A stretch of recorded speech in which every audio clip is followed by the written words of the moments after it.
ಸ್ನೇಹಿತರೆ ನಮಸ್ಕಾರ. ನಾನಿವತ್ತು ನಮ್ಮ ಆನ್ಲೈನ್ ಸ್ಟೂಡೆಂಟ್ಸ್ ಜೊತೆ ಇದ್ದೇನೆ. ಅವ್ರಿಗೆಲ್ಲ ಕೆಲವು ಪಬ್ಲಿಕ್ ಸ್ಪೀಕಿಂಗ್ ಬಗ್ಗೆ ಕ್ವಶನ್ಸ್ ಕೇಳಿ ಅಂತ ಹೇಳಿದ್ದೇನೆ. ಮೊದಲನೇದಾಗಿ ಹೊಸಕೋಟೆಯ ಪ್ರವೀಣ್, ನಿಮ್ಮ ಪ್ರಶ್ನೆ ಕೇಳಿ. ಸರ್ ನಮಸ್ತೆ. ನಮಸ್ತೆ. ಆ, ಸರ್ ಈಗ ನಾವು ಸಭೆಯಲ್ಲಿ ಅಥವಾ ಜನರೊಂದಿಗೆ ಮಾತಾಡ್ಬೇಕಂದ್ರೆ ಹ್ಮ್. ನಾವು ವಿಷಯದ ಬಗ್ಗೆ ನಾವು ಗಮನ ಇಡ್ಬೇಕಾ ಅಥವಾ ಜನಗಳ ಬಗ್ಗೆ ನಾವು ಗಮನ ಇಡ್ಬೇಕಾ? ಅದ್ ನಾವು ಮಾತು ಫ್ಲೋ ಈಗ ನೀಟ್. ಜನಗಳ ಬಗ್ಗೆ ಅಂದ್ರೆ ನಿಮ್ಮ ಮನಸ್ಸಲ್ಲಿ ಏನಿದೆ?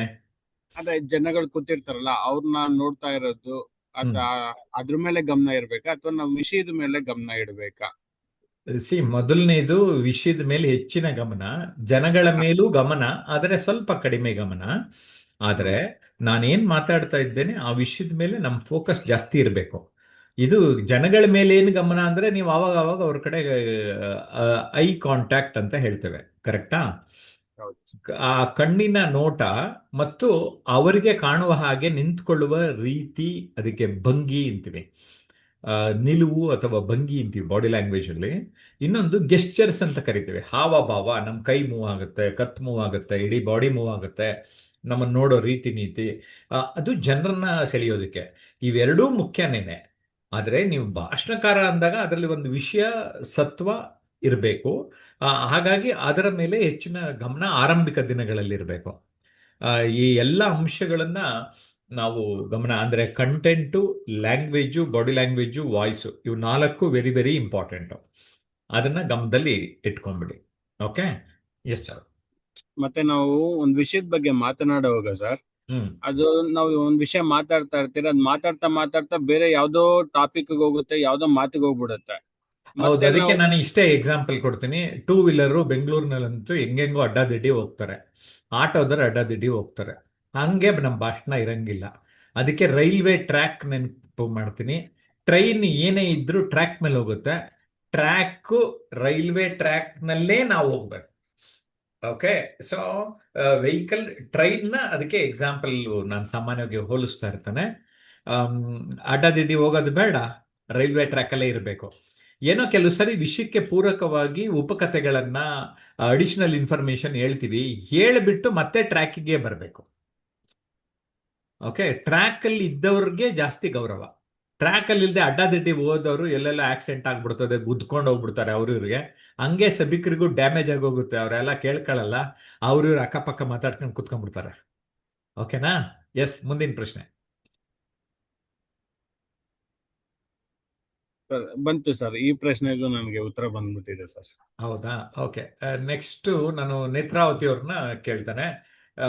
ಎಸ್, ನೇತ್ರಾವತಿ ಅವರೇ, ತಮ್ಮ ಒಂದು ಉತ್ತರವನ್ನ, ಪ್ರಶ್ನೆಯನ್ನ ಕೇಳಿ, ಅದಕ್ಕೆ ಉತ್ತರವನ್ನ ನಾವು ಕೊಡೋಣ.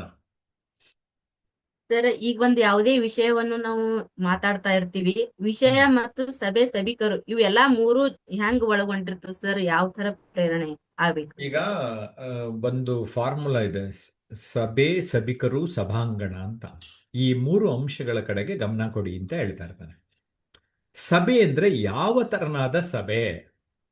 ಇದು ಆಚರಣೆಯ, ಸಂಭ್ರಮಾಚರಣೆಯ ಸಭೆಯ, ಅಥವಾ ಶೋಕ ಸಭೆಯ, ಅಥವಾ ಯಾವುದೋ ಒಂದು, ಈಗ ಪರಿಸರ ದಿನಾಚರಣೆ ಬರ್ತದೆ, ಪರಿಸರಕ್ಕೆ ಪೂರಕವಾಗಿದ್ದಾಗ ಆ ಸಭೆ, ಆ ಸಭೆಯ ವಾತಾವರಣ, ಅದನ್ನ ಗಮನಿಸ್ಕೊಂಡು ಮಾತಾಡಬೇಕು. ಎರಡನೇದು ಸಭಿಕರು. ಸಭಿಕರು ಯಾವ ವಯೋಮಾನದವರು? ಹೆಚ್ಚು ಪುರುಷರಿದ್ದಾರಾ, ಮಹಿಳೆಯರಿದ್ದಾರಾ? ಅವರ ಓದಿನ ಮಟ್ಟ ಏನಿರಬಹುದು? ನಾನು ಯಾವ ರೀತಿ ಅವರಿಗೆ ಹೇಳಿದರೆ ಅರ್ಥ ಆಗುತ್ತದೆ ಅನ್ನುವುದು ಮುಖ್ಯ ಆಗ್ತದೆ. ಹಾಗೆ ಸಭಾಂಗಣ ಯಾಕೆ ಮುಖ್ಯ ಆಗ್ತದೆ? ಈಗ ನನಗೆ ಎಷ್ಟೋ ಸರಿ ಶಾಲಾ ಕಾಲೇಜ್ಗಳನ್ನೇ ದೊಡ್ಡ ಶಾಮಿಯಾನ ಹಾಕ್ಬಿಟ್ಟು ಅಲ್ಲಿ ಮೈಕ್ ಕೊಟ್ಟಿರ್ತಾರೆ. ಆ ಬಿಸಿಲು ರವ ರವ ಹೊಡಿತಾ ಇರತ್ತೆ. ಆ ವಾತಾವರಣದಲ್ಲಿ ನಮಗೆ ಸರಿಯಾಗಿ ಮಾತಾಡಕ್ ಆಗದೆ ಇರಬಹುದು. ಸೊ ಅದನ್ನ ಗುರುತಿಸ್ಕೋಬೇಕಾಗತ್ತೆ. ಅದೇ ಒಂದು ಇಂಡೋರ್ ಆಡಿಟೋರಿಯಂ ಅಲ್ಲಿ ಇದ್ದು ಒಂದು ಒಳ್ಳೆ ಮೈಕ್ ಸೌಂಡ್ ಸಿಸ್ಟಮ್ ಇದ್ರೆ ನಮ್ಮ ಎಫೆಕ್ಟಿವ್ನೆಸ್ ಜಾಸ್ತಿ ಇರುತ್ತೆ. ಹಾಗಾದ್ರೆ ಎಂಥ ಸಭಾಂಗಣ, ಅದಕ್ಕೆ ಪೂರಕವಾಗಿ ತಕ್ಕನಾಗಿ ಮಾತನಾಡೋದು ಕೂಡ ಮುಖ್ಯ ಆಗ್ಬಿಡ್ತದೆ. ಓಕೆ. ಮತ್ತೆ ಓಕೆ ಸರ್. ಇನ್ನೇನಾದ್ರೂ ಪ್ರಶ್ನೆ ಇದೆಯಾ? ಇಲ್ಲ ಇನ್ನೊಂದು ಪ್ರಶ್ನೆ ಕೇಳ್ತೀನಿ ಸರ್. ಈಗ ಒಂದು ನಾವು ವಿಷಯವನ್ನು ಪ್ರೆಸೆಂಟೇಶನ್ ಮಾಡ್ಬೇಕಾಗಿರ್ತದೆ, ಈಗ ಸ್ಟೇಜ್ ಮೇಲೆ ಹೋಗಿ ಒಂದು ಹ್ಮ್. ಭಯ ನಡುಕ ಚಾಲು ಆಗುತ್ತದಲ್ಲ, ಅದು ಯಾಕಂತ ಹೇಳಿ.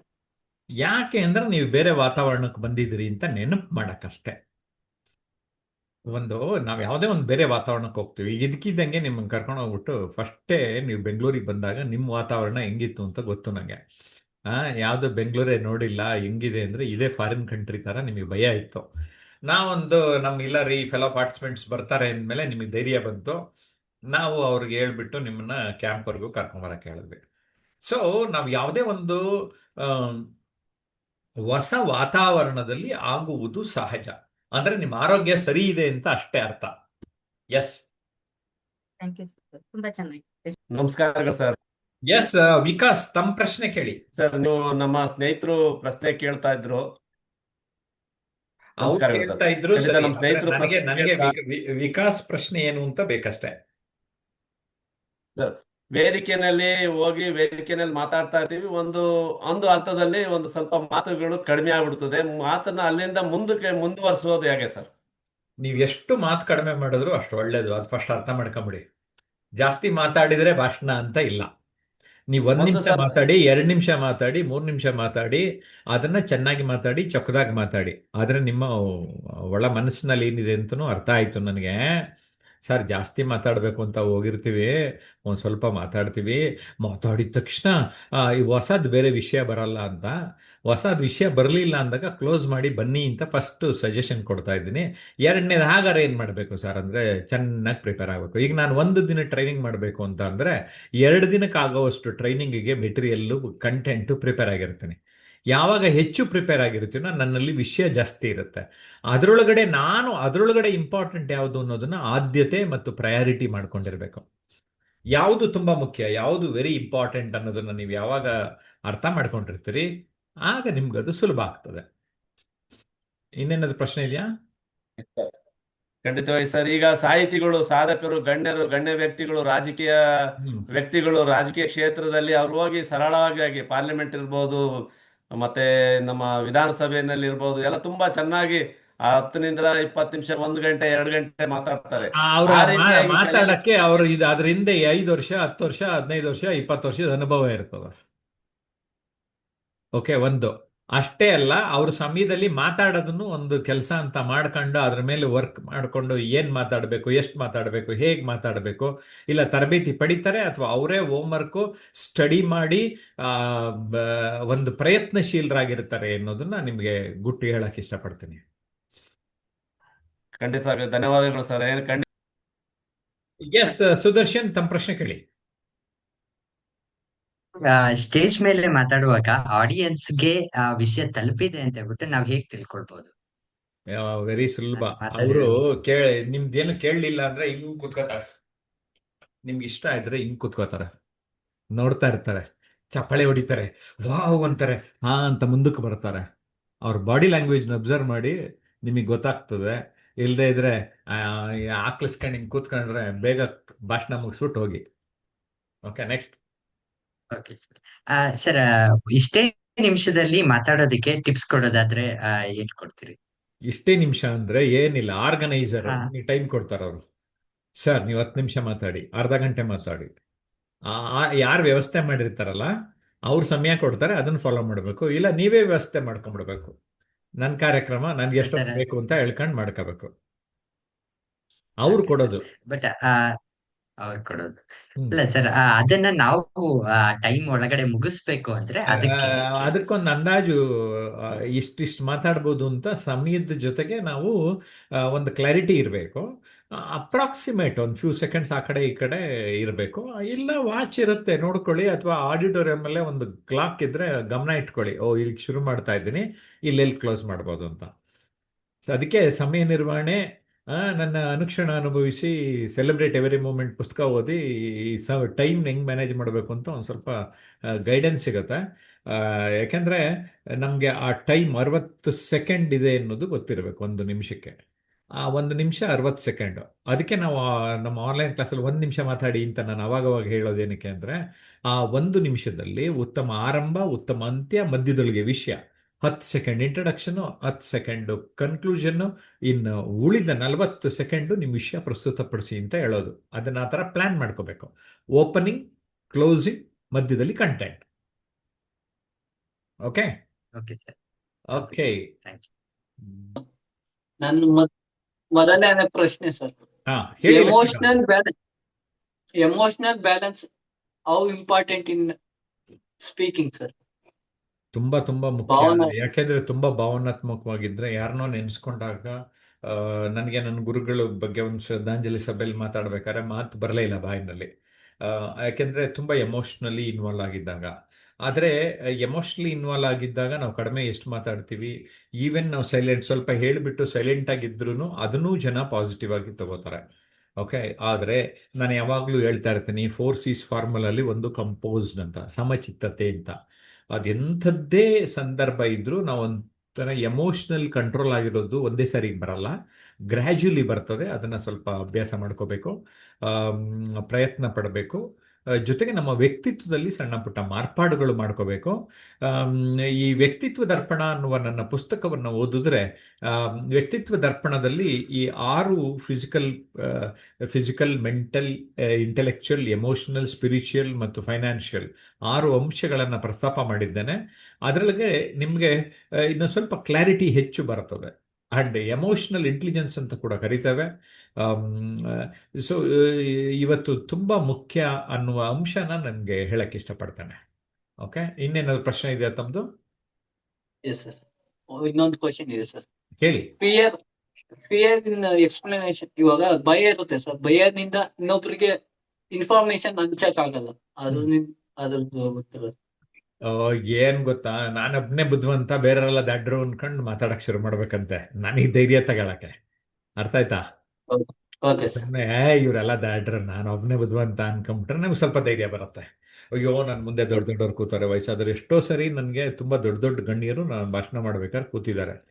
ಆದರೆ ಅವ್ರಿಗೆ ಗೊತ್ತಿರಬೇಕು. ಆದ್ರೆ ನಾವು ಏನು ಅಂದ್ರೆ, ಒಂದ್ ರೀತಿ ನಮ್ಗೆ ಏನಾಗುತ್ತೆ ಅಂದ್ರೆ ಕಂಟ್ರೋಲ್ಡ್ ಅಟ್ಮಾಸ್ಫಿಯರ್ ಬರುತ್ತೆ. ಏನೇನೋ ಮಾತಾಡಕ್ಕಾಗಲ್ಲ, ಅವಾಗ ಬುರ್ಡೆ ಬಿಡಕ್ಕಾಗಲ್ಲ. ಗೊತ್ತಿರೋದು ಸತ್ಯವನ್ನೇ ಹೇಳಬೇಕು. ಆ ಭಯ ಮಾತಾಡ್ತಾ ಮಾತಾಡ್ತಾ ಮಾತಾಡ್ತಾ ನನ್ನ ಮೇಲೆ ನನಗೆ ವಿಶ್ವಾಸ ಬರ್ತಾ ನಾನು ಪ್ರಿಪರೇಷನ್ ಚೆನ್ನಾಗಿ ಆಗ್ತಾ ಆಗ್ತಾ ಆ ಭಯ ಗ್ರ್ಯಾಜುಲಿ ಹೊಟ್ಟೋಗುತ್ತೆ.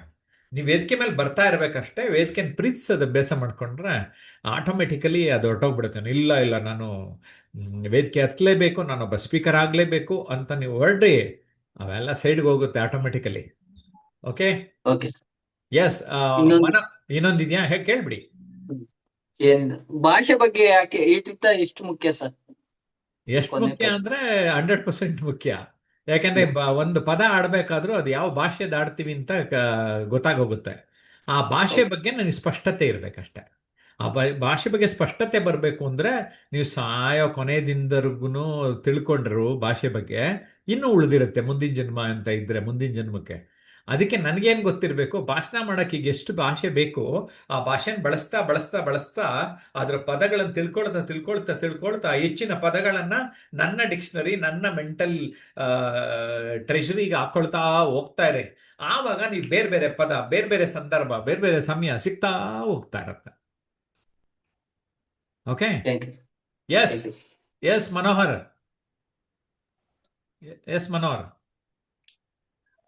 Yes sir.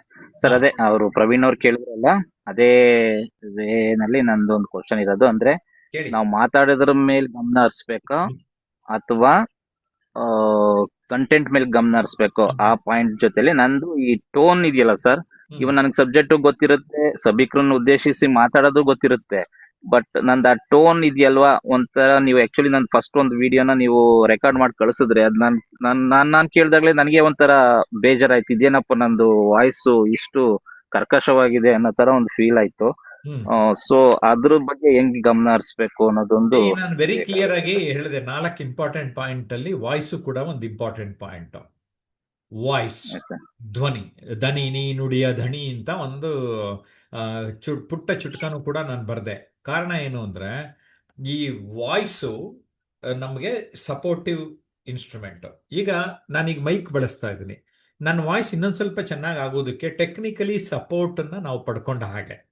ಈ ಇನ್ಫ್ಯಾಕ್ಟ್ ನೀವು ಯಾವುದೇ ಝೂಮ್ ಅಲ್ಲಿ ಇದ್ರೂ ನಿಮ್ಮ ಇನ್ಸ್ಟ್ರೂಮೆಂಟ್ Yes. ಮೈಕ್ರೋಫೋನ್ ಕ್ವಾಲಿಟಿ ಮೇಲೆ ನಿಮ್ಮ ಆಡಿಯೋ ಬರ್ತದೆ. Same way Okay.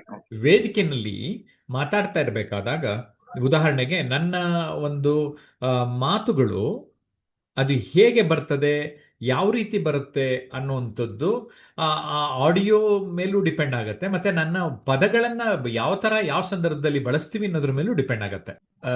ಈಗ ಧ್ವನಿಯಲ್ಲಿ ಹತ್ತು ಹಲವು ಅಂಶ ಇರುತ್ತೆ. ಅದರಲ್ಲಿ ಉಚ್ಚಾರ ಹೇಗೆ ಮಾಡ್ತೀರಿ, ಧ್ವನಿಯ ಏರಿಳಿತ ಹೇಗಿರುತ್ತೆ, ಜೊತೆಗೆ ವೇಗ, ಸ್ಪೀಡ್, ಸ್ಟ್ರೆಸ್, ಒತ್ತು, ಇವೆಲ್ಲ ಅಂಶಗಳನ್ನ ಗಮನಿಸ್ತಾ ಬರಬೇಕು. ಸೊ ಯಾವಾಗ ನಮ್ಮ ಪ್ರೊನೌನ್ಸಿಯೇಷನ್ ಸರಿಯಾಗಿರ್ತದೆ, ಈಗ ರಾಜ್ಯೋತ್ಸವ ಅನ್ನೋದಕ್ಕೆ ಎಷ್ಟೊಂದು ಜನ ರಾಜ್ಯೋತ್ಸವ ಅಂತ ಹೇಳ್ಬಿಡ್ತಾರೆ.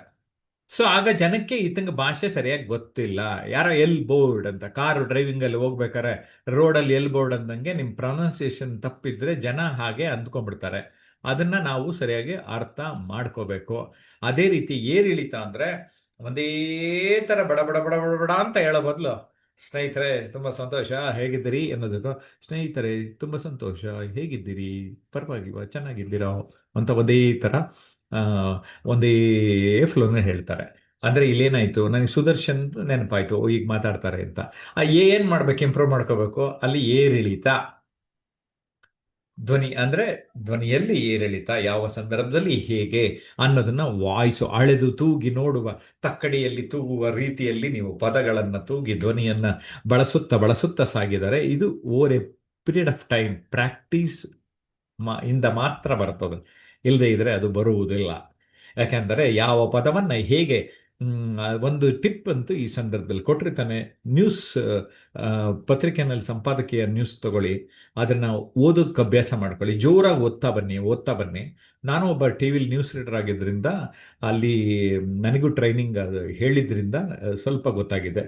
ಆದರೆ ಕೆಲವರು ಏನು ಮಾಡ್ತಾರೆ ಅಂದರೆ ಅದನ್ನ ಓದುವುದಿಲ್ಲ. ಜೊತೆಗೆ ಧ್ವನಿಯಲ್ಲಿ ಮೌನ, passes are very very important. ಪುಟ್ಟ ಮೌನ ಬರ್ತದೆ.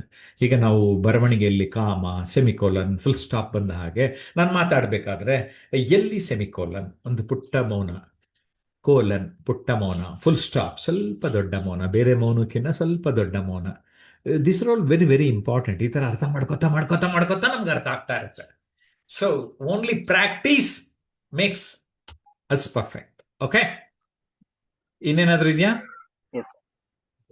ಅದೇ ಸರ್, ಈಗ ಹೇಳಿದ್ರಲ್ಲ ಸರ್, ಸಮಥಿಂಗ್ ಲೈಕ್ ಆ ಮಾತಾಡೋ ಶೈಲಿ ಒಂದಿದು 1 to 1 ಇದ್ದಾಗ ಅದು ಸಮಥಿಂಗ್ ಲೈಕ್ ನಾಟಕೀಯವಾಗಿ ಮಾತಾಡೋದು ಆ ತರದೆಲ್ಲ ನೀವು 1 to 1 ಹೇಗಾರು ಇದ್ದಾಗ ಮಾತಾಡಪ್ಪ, ಚೆನ್ನಾಗಿ ಆದ್ರೆ ಬರುತ್ತೆ. ನಾನು ಬಟ್ ವೆನ್ ಇಟ್ ಕಮ್ಸ್ ಹೇಳೋದಿಲ್ಲಿ ಟು ಕೇಳಿ, ನಾಟಕೀಯತೆ ನಾಟಕದಲ್ಲಿ ಮಾತ್ರ ಚೆನ್ನಾಗಿರುತ್ತೆ. ಭಾಷಣದಲ್ಲಿ ನಾಟಕ ಚೆನ್ನಾಗಿರಲ್ಲ. ಜನ ನಾಟಕೀಯ ಏನಿಲ್ಲ ಡ್ರಾಮಾ ಮಾಡ್ತಾನೆ ಅಂತ ಅನ್ಕೊಂತಾರೆ. ಅದೇ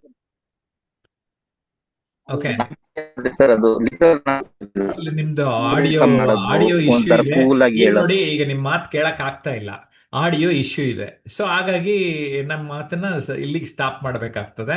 ಇನ್ಯಾರಿದ್ರು? ಪಾಂಡುರಂಗ ಇದ್ರು. ಪಾಂಡುರಂಗ, ನಿಮ್ ಪ್ರಶ್ನೆ ಕೇಳಿ. ಈಗ ಇಲ್ಲಿ ನೋಡಿ, ಧ್ವನಿ ನನಗೆ ಸರಿಯಾಗಿ ಕೇಳಿಸ್ಲಿಲ್ಲ, ಸರಿಯಾಗಿ ಅರ್ಥ ಆಗ್ಲಿಲ್ಲ. ಇವಾಗ ಏನ್ ಮಾಡಿದೆ, ಸ್ಟಾಪ್ ಮಾಡಿದೆ. ಹಂಗೆ ಜನ ನಮ್ ಧ್ವನಿ ಅರ್ಥ ಆಗ್ಲಿಲ್ಲ ಅಂದ್ರೆ ಅವರ ಸ್ವಿಚ್ಗಳು ಆಫ್ ಮಾಡ್ಕೊಂಡ್ಬಿಡ್ತಾರೆ, ಕಣ್ಣಿಂದು ಕಿವಿದು ಎಲ್ಲ. ನೋಡಕ್ ಸುಮ್ನೆ ಹಿಂಗ್ ನಿಂತಿರ್ತಾರೆ, ಹಿಂಗ್ ಕೂತಿರ್ತಾರೆ, ಹಿಂಗ್ ಅನ್ಕಂತ ಇರ್ತಾರೆ, ಆದ್ರೆ ನಿಮ್ ಜೊತೆ ಇರಲ್ಲ. ಎಸ್ ಪಾಂಡುರಂಗ? ಸರ್ ನಮಸ್ತೆ ಸರ್. ನಮಸ್ತೆ ಸರ್ ಹುಬ್ಳಿಯಿಂದ ಸರ್ ಪಾಂಡುರಂಗ ಸರ್. ಸರ್ ನಾವು ಮೀಟಿಂಗ್ ನಡೆಯಲ್ವಲ್ಲ ಸರ್. ನಾವು ಇರ್ತೀವಿ ನಾವು. ನಿಮ್ದು ಆಡಿಯೋ ಇಶ್ಯೂ ಇದೆಯಲ್ಲಪ್ಪ. ಸರ್ ಒಂದು ಸ್ನೇಹಿತರೆ, ನಮ್ಮ ಈ ಪಾಂಡುರಂಗ ಅವರು ವಿಷಯಗಳನ್ನ ಸಂಗ್ರಹ ಮಾಡೋದು ಹೇಗೆ ಅಂತ ಕೇಳಿದ್ದಾರೆ. ಅಯ್ಯೋ, ನಮ್ಮ ಕಾಲದಲ್ಲಿ ಲೈಬ್ರರಿಗೆ ಹೋಗಿ ಎಲ್ಲಿ ಹುಡುಕ್ತಾ ಇದ್ವಿ, ಅಥವಾ ಯಾರನ್ನೋ ಸಂದರ್ಶನ ಮಾಡಬೇಕು ಅಂದ್ರೆ ಅವ್ರ ಹತ್ರನೇ ನಿಮ್ಮ ಜೀವನ ಹೆಂಗಿತ್ತು ಸ್ವಾಮಿ, ನಿಮ್ಮ ಬಾಲ್ಯ ಹೆಂಗಿತ್ತು, ನಿಮ್ಮ ಓದ್ ಹೆಂಗಿತ್ತು, ಯಾರನ್ನ ಕಟ್ಕೊಂಡ್ರಿ, ಮದುವೆ ಆದ್ರಿ, ಆಮೇಲೆ ಎಲ್ಲಿ ಕೆಲ್ಸಕ್ಕೆ ಹೋದ್ರಿ, ಏನು ಅಂತ ಒಂಥರ ಸೆಟ್ ಆಫ್ ಕ್ವಶನ್ಸು. ಅದ್ರ ಜೊತೆಗೆ ಅವ್ರನ್ನು ಕೇಳ್ಕೊಂಡು ನಾವು ರೆಡಿ ಆಗ್ತಾ ಇದ್ವಪ್ಪ. ಆದ್ರೆ ಇವತ್ತು ನೀವೆಲ್ಲ ಪುಣ್ಯವಂತರು. ಯಾಕೆ ಅಂದರೆ, ಒಂದು internet, 2 Google, chat G P T, AI ಏನು ಕೇಳಿದ್ರು ಕೊಟ್ಟು ಬಿಡ್ತದೆ. ಎಷ್ಟು ಸುಲಭ ಮಾಡಿಟ್ಬಿಟ್ಟಿದೆ. ಆದರೆ ನಿಮ್ಗೊಂದು ಕಾಮನ್ ಸೆನ್ಸ್ ಇರಬೇಕು. ಏನು ಅಂದರೆ ಅಕಸ್ಮಾತ್ ತಪ್ಪು ಸುದ್ದಿ ಇದ್ದರೆ ಅದು ಸರಿನಾ ತಪ್ಪಾ ಅಂತ ತಿಳ್ಕೊಳ್ಳೋ ಅಂತ ಒಂದು ಕಾಮನ್ ಸೆನ್ಸ್ ಇದ್ರೆ ಸಾಕು. ಸೊ ಈಸಿಯಾಗಿ ಸಿಕ್ಬಿಡ್ತದೆ. ನಾನೀಗ ಉದಾಹರಣೆಗೆ ನನಗೇನೋ ಇನ್ಫಾರ್ಮೇಷನ್ ಬೇಕು, ನ್ಯೂಸ್ ಪೇಪರ್ ನೋಡ್ತೀನಿ, ಟಿ ವಿ ನ್ಯೂಸ್ ನೋಡ್ತೀನಿ, ಮೊಬೈಲಲ್ಲಿ ಸೋಷಿಯಲ್ ಮೀಡಿಯಾ ನೋಡ್ತೀನಿ, ಎಲ್ಲ ಪಾಯಿಂಟ್ಸ್ ಮಾಡಿಕೊಂಡು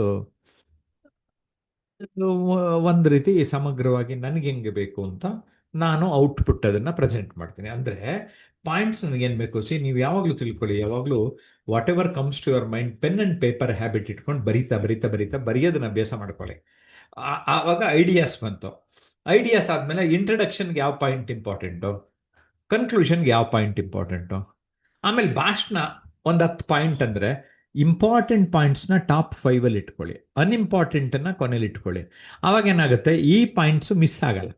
ಇಂಪಾರ್ಟೆಂಟ್ ಇರೋದು ಕೊನೆಯಲ್ಲಿ ಇಟ್ಕೊಂಡ್ಬಿಟ್ರೆ ಏನಾಗೋಗುತ್ತೆ, ಅಯ್ಯೋ ಸಾರ್ ಟೈಮ್ ಕಡಿಮೆ ಆಗೋದು ಸರ್, ಏನು ಹೇಳಬೇಕೋ ಅದನ್ನೇ ಬಿಟ್ಬಿಟ್ಟು ಹೇಳ್ಬಿಟ್ಟ ಸಾರ್ ಅಂತಾರೆ. ಅದಕ್ಕೆ ಏನು ಮಾಡಬೇಕು, ಪಾಯಿಂಟ್ 1 2 3 ಅಲ್ಲೇನೇ ನನ್ನ ಮೇಯ್ನ್ ಏನು ಹೇಳಬೇಕು ಅದನ್ನು ಕವರ್ ಮಾಡಿಬಿಡ್ಬೇಕು. ಓಕೆ, ಸೊ ಇವತ್ತು ಎಲ್ಲ ಮೂಲೆಗಳಿಂದ ಈಗ ಒಂದು ಋಗ್ವೇದದಲ್ಲಿ ಒಂದು ಮಾತಿದೆ, let noble thoughts comes to us from every side ಅಂತ. ಪ್ರಪಂಚದ ಎಲ್ಲ ಮೂಲೆಗಳಲ್ಲಿ ಎಲ್ಲ ಉದಾತ್ತ ಚಿಂತನೆಗಳು ಬರಲಿ, ಅದನ್ನು ತಗೊಂಡು ನೀವು ನಿಮ್ಮದಾಗಿ ಮಾಡಿಕೊಂಡು ನೀವೆಷ್ಟು ಹೇಳಬೇಕು ಅನ್ನೋದು ಹೇಳೋದು. ಅದ್ರ ಜೊತೆಗೆ ನಿಮಗೇನೋ ವೈಯಕ್ತಿಕ ಅನುಭವ ಆಗಿರುತ್ತೆ ಅಂತ ಅಂದ್ಕೊಳ್ಳಿ.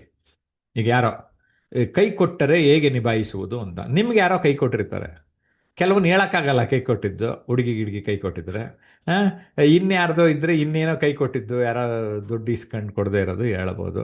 ಯಾವುದನ್ನು ಹೇಳಬಹುದು, ಯಾವುದನ್ನು ಹೇಳದೇ ಇರಬಹುದು, ಅದನ್ನು ಯೋಚನೆ ಮಾಡ್ಕೊಂಡು ಕಂಟೆಂಟನ್ನ ಯಾವ ಮೂಲದಿಂದನಾದರೂ ಸಂಗ್ರಹಿಸಿ, ಕೊನೆಗೇನಾಗುತ್ತೆ ಅಂದರೆ ನೀವು ಅದನ್ನು ಹೇಗೆ ಹೇಳ್ತೀರಿ, ಹೇಗೆ ಪ್ರೆಸೆಂಟ್ ಮಾಡ್ತೀರಿ ಅನ್ನೋದ್ರ ಮೇಲೆ ನಿಮ್ಮ ಭಾಷಣ ಒಂದು ನೆಕ್ಸ್ಟ್ ಲೆವೆಲ್ಗೆ ಹೊರಟೋಗ್ಬಿಡ್ತದೆ.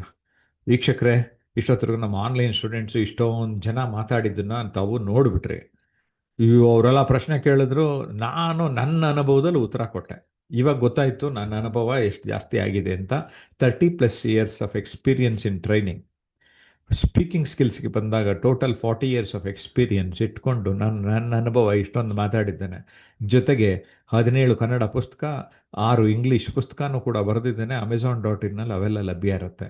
ಇನ್ನು ಆನ್ಲೈನ್ ಕ್ಲಾಸಿಗೆ ನೀವು ಏನೋ ಬರಬೇಕು, ಪಾರ್ಟಿಸಿಪೇಟ್ ಮಾಡಬೇಕು ಅಂದರೆ ನಮ್ಮ ಕಚೇರಿ ಸಂಖ್ಯೆ ಕೊಟ್ಟಿರ್ತಾನೆ, 9341259267 ಅಥವಾ 9620303000. ಸಂಪರ್ಕ ಮಾಡಿ, ನಿಮಗೆ ಮಾಹಿತಿ ಕೊಡ್ತಾರೆ. ನಮ್ಮ ಆನ್ಲೈನ್ ಆಫ್ಲೈನ್ ಕ್ಲಾಸ್ ನೆಕ್ಸ್ಟ್ ಯಾವಾಗ ಇರುತ್ತೆ ಅಂತ ಗೊತ್ತಾಗುತ್ತೆ ನಿಮಗೆ, ಆವಾಗ ನೀವು ಕೂಡ ಬರಬಹುದು. ಜೊತೆಗೆ ಈಗ ನಿಮಗೇನೋ ಅನುಮಾನ ಬಂದಿತ್ತಲ್ಲ, ನೀವು ಕಾಮೆಂಟ್ ಮಾಡಿದ್ರೆ ನಿಮಗೂ ಇಲ್ಲೇ ಉತ್ತರ ಸಿಕ್ಬಿಡ್ತದೆ. ತಕ್ಷಣ ಕಾಮೆಂಟ್ ಮಾಡಿ, ತಡ ಏಕೆ, ಲೈಕ್ ಮಾಡಿ, 4-6 ಜನಕ್ಕೆ ಫಾರ್ವರ್ಡ್ ಮಾಡಿ. ಜಯಪ್ರಕಾಶ್ ನಾಗ್ತಿರ್ಲಿ ಹಾಗೂ ಟ್ರಾನ್ಸ್ಮಿಷನ್ ಅನ್ಲಿಮಿಟೆಡ್ ಯೂಟ್ಯೂಬ್ ಚಾನಲ್ ಇನ್ನೂ ಸಬ್ಸ್ಕ್ರೈಬ್ ಮಾಡಿಲ್ಲ ಅಂದರೆ ಈಗಲೇ ಸಬ್ಸ್ಕ್ರೈಬ್ ಮಾಡಿ. ಓಕೆ, ಮತ್ತೊಂದು ವಿಡಿಯೋಲ್ಲಿ ಭೇಟಿ ಆಗ್ತೇನೆ. ಬಾಯ್ ಬಾಯ್.